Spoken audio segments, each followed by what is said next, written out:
જય શ્રી કૃષ્ણ અને હર હર મહાદેવ, ઘર ઘર મહાદેવ, જય લીરબાઈમાં, જય વિજાત ભગત અને જય ખોડિયારમાં. તો કેમ મિત્રો બધાય? આનંદમાં ને? વાહ રે વાહ, આનંદમાં હોય તો. હવે મારે આજે તમને વાત એ કરવી છે, ફ્લાઇટ કેન્સલ થઈ જાય. તમને ખબર છે ઘણી વખત ફ્લાઇટ કેન્સલ થઈ જાય, ફ્લાઇટ ડિલે હોય. તો આપણે એમાં ક્લેમ કરી શકીએ ને કઈ રીતે ક્લેમ કરી શકીએ જો ડિલે થાય તો, અથવા તો કેન્સલ થાય તો? કારણ કે ઘણા માણસોને આમાં કન્ફ્યુઝન છે. એટલે ને મને કોમેન્ટ આવી હતી અમુક ભાઈઓની કે ભાઈ તમે આના વિશે કે અમને જરાક જણાવો ને, કે માહિતી આપો ને, કે એક્ઝેક્ટલી શું કરી શકીએ આપણે. તો મારે આજે તમને એના વિશે વાત કરવી છે. અને જો તમને આ વ્લોગ ગમે તો શેર, સબસ્ક્રાઈબ અને લાઈક પણ કરજો, અને બીજાને શેર કરજો, જેથી બીજાને પણ ખબર પડે કે આ યુકે સિવિલ એવિએશન ઓથોરિટીની વેબસાઇટ છે.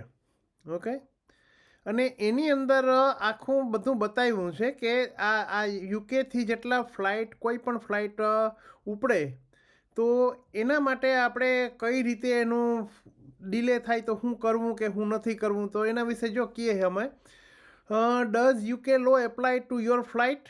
Under UK law, you have important legal right on many flights to, from or within the UK. The information on this page is only relevant to flight covered by UK law.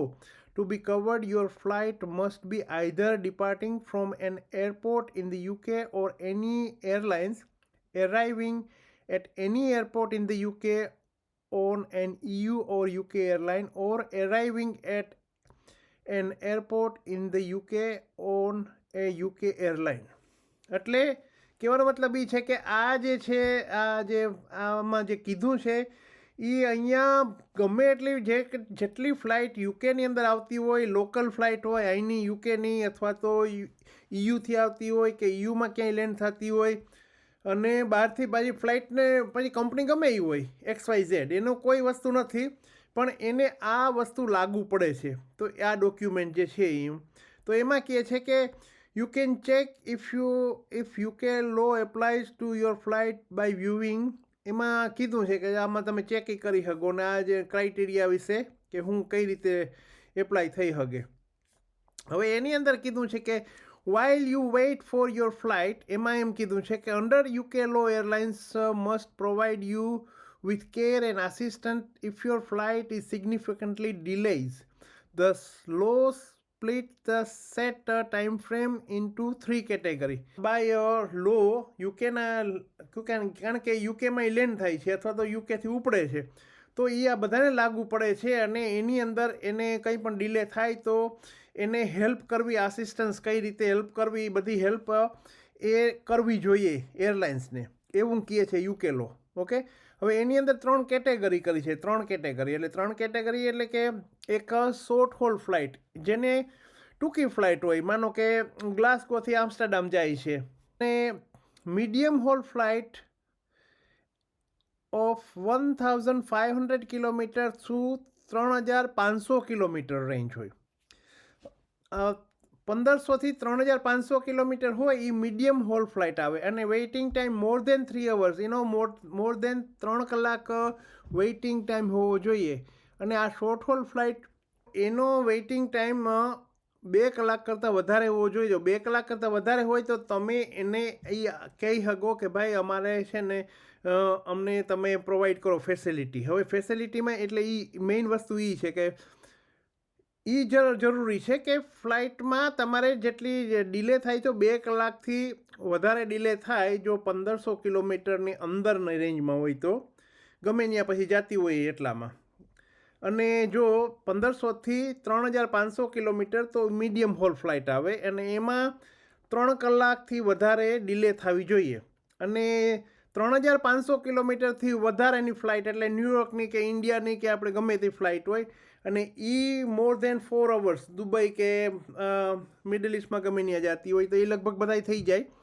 તો એ છે ને 4 કલાકથી વધારે જો delay થાય તો એ લાગુ પડે આ વસ્તુ એમ. તો એમાં શું કહે છે કે એમાં એમ કહે છે કે this means they must provide a reasonable amount of food and drink. એનો મતલબ કે તમે એને છે ને રિઝનેબલ એમાઉન્ટ, એટલે એમાઉન્ટ કે તમને ફૂડ અને ડ્રિંક એને આપવું જોઈએ પડે ફ્લાઇટવાળાને, બરાબર, ફ્લાઇટ જે એરલાઇન્સ હોય એને. Often provided in the form of vouchers, અથવા તો વાઉચર આપે કે આ લ્યો આ વાઉચર્સ, અને તમે ત્યાં શોપમાંથી લઈ લ્યો, જ્યાં એરલાઇન્સ હોય એરલાઇન્સની અંદર જે એરપોર્ટમાં જે શોપો હોય એની અંદર તમને કહે કે આ છે ને આ વાઉચર લઈને જાઓ અને તમારે જે જોતું હોય એટલા વાઉચર આટલા પૈસા સુધીનું તમે લઈ શકો. A means for you to communicate often by refunding the cost of your calls. માનો કે અમુક વખતે આપણે કોઈ ઇમરજન્સી હોય ને ફોન કોઈને કરવો હોય, અથવા તો આપણે ડિલે થયા તો સામેને ઓલું માણસ લેવા આવવાનું હોય તો આપણે એને ફોન કરવો હોય, તો એ લોકો એ ફેસિલિટી આપણને પ્રોવાઈડ કરે ત્યારે થાય, રાઈટ. અથવા તો રિફંડિંગ, એટલે આપણે કોઈ કોસ્ટ થઈ હોય એના માટે કોલ માટેની કે કોઈ વસ્તુની, તો એ રિફંડ કરવી પડે, એમ પાછા આપવા પડે એ પૈસા. Accommodation if you are rerouted the next day.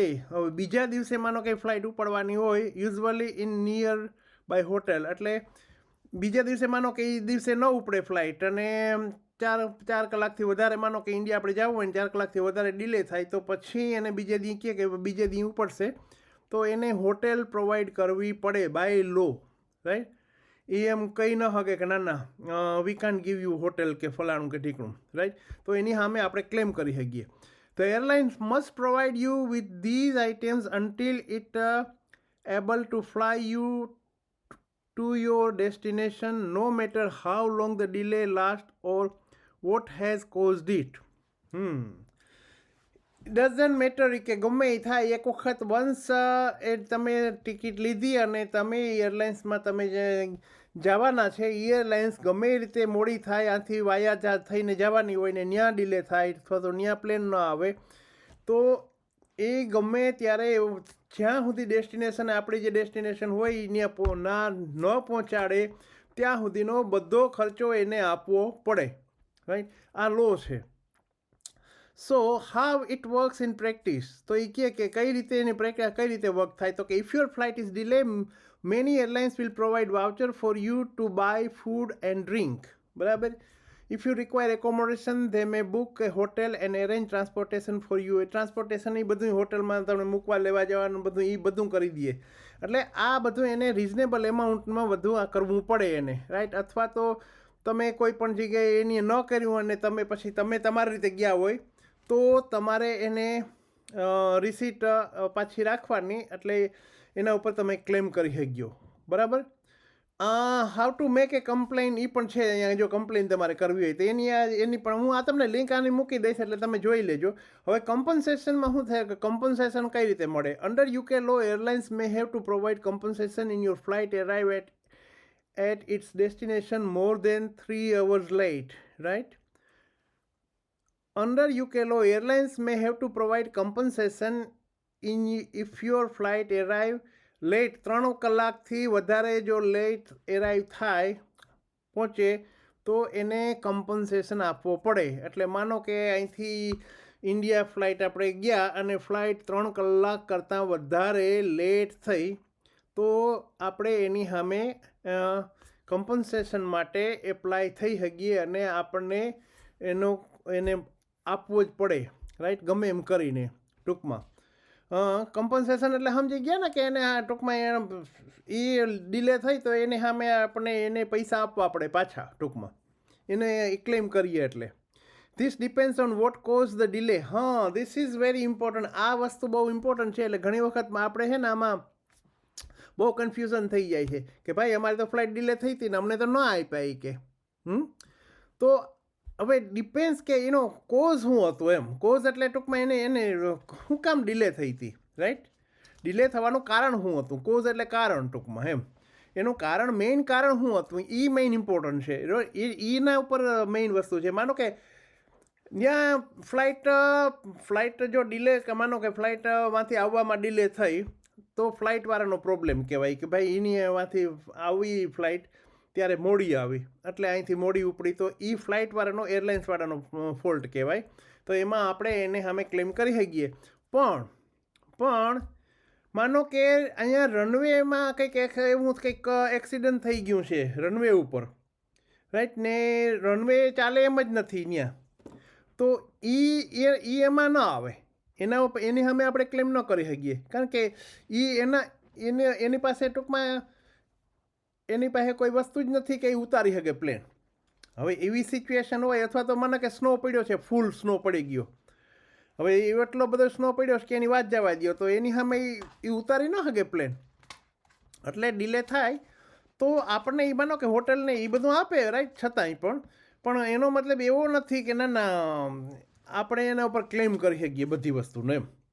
પછી ટેકનિકલ અમુક પ્રોબ્લેમ હોય કે માનો કે ત્યાં જ ડિસ્ટ્રપ્શન થઈ ગયું હોય ક્યાંક કોમ્પ્યુટરમાં કે કંઈક સમથિંગ ત્યાંની જે એવિએશન ઓથોરિટીની, તો એમાં તો એરલાઇન્સવાળા શું કરી શકે, કારણ કે એ લોકો જ્યાં સુધી ઓલા સિગ્નલ ન આપે ત્યાં સુધી ઉપાડી ન શકે ફ્લાઇટ. એટલે એવું નથી, એટલે ડિપેન્ડ્સ કઈ રીતે એના કયા બેઝ ઉપર તમે હે ને આના પર ક્લેમ કરી શકો, એ ઇમ્પોર્ટન્ટ છે. હવે આ જો શોર્ટ હોલ ફ્લાઇટમાં શોર્ટ હોલ ફ્લાઇટ જો હોય, તમારી નાની ફ્લાઇટ 1500 કિલોમીટરની અંદર હોય, તો એમાં 220 પાઉન્ડ આપણને કમ્પન્સેશન મળે, રાઈટ, એની સામે જો ડિલે થાય તો. એટલે માનો કે ગ્લાસ્કોથી આમસ્ટરડામ જતી હોય તો એ લગભગ એમાં આપણે 220 પાઉન્ડ મળે. પછી મીડિયમ હોલ ફ્લાઇટ હોય એટલે 1500 કિલોમીટરથી 3500 કિલોમીટર, તો 350 પાઉન્ડ મળે, આપણે ક્લેમ કરી શકીએ. અને જો લોંગ હોલ ફ્લાઇટ એટલે ઇન્ડિયાની કે મિડલ ઇસ્ટની કે હોય ગમે ત્યાંની, તો 520 પાઉન્ડ સુધી આપણે ક્લેમ કરી શકીએ અને આપણને પૈસા પાછા મળે. હવે આ એના જે ફિગર છે. અને long haul flight of over 3500 kilometre હોય લંડનથી ન્યુયોર્ક, રાઈટ, તો પછી 260 in case you arrived at your destination with a delay of under 4 hours, right. હવે આ લોંગ હોલ ફ્લાઇટ હોય એવડી મોટી, તો તમે છે ને એમાં 260 પાઉન્ડ તમે ક્લેમ કરી શકો કે 4 કલાકની અંદર ડિલે તો થયું છે, પણ 4 કલાકની અંદર થયું છે, તો 260 પાઉન્ડ સુધી ત્યાં તોય મળે છે એમ. હવે એવું નથી કે નથી મળતા, બરાબર. તો આ રીતે હોય છે અહીંયા. તો આવજો, બાય બાય, ને પાછા નવા બ્લોગમાં કંઈક નવું લઈને આવ્યું. તો હર હર મહાદેવ, ઘર ઘર મહાદેવ, જય લીરબાઈમાં, જય વિંજાત ભગત અને જય ખોડિયારમાં.